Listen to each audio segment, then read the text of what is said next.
সকালে ঘুম থেকে উঠতে না উঠতে আমার চিন্তা কি করব আজকে। তাই আজকে সকালের নাস্তায় করলাম ঝটফট লাচ্ছা সেমাই। ভাবলাম আপনাদের সাথেও শেয়ার করি।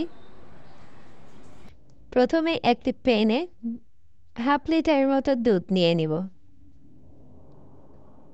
দুধটা একটু গরম হওয়া পর্যন্ত অপেক্ষা করব।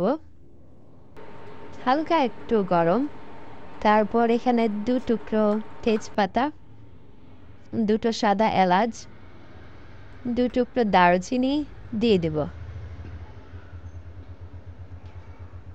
আর একটু গরম হওয়া পর্যন্ত অপেক্ষা করব। তারপর এখানে অ্যাড করব 2 চামচ গুঁড়ো দুধ।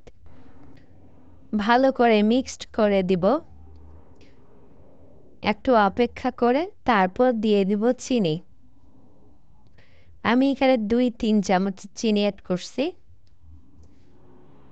চিনিটা মিক্সড হয়ে যাওয়া পর্যন্ত অপেক্ষা করব। ভালো করে দুধের সাথে মিক্সড হয়ে গেলে চুলা বন্ধ করে দিব। এখন সেমাইগুলো দিয়ে দিব। সব সেমাইগুলো দিয়ে ভালো করে ঢাকনা দিয়ে ঢেকে দিব কিছুক্ষণের জন্য। 5 মিনিট অপেক্ষা করব। সেমাই রান্না কমপ্লিট। খুব ভালোভাবে সিদ্ধ হয়ে গেছে। দেখতেই পাচ্ছেন সেমাইটা খুব সুন্দরভাবে মিক্সড হয়ে গেছে দুধের সাথে।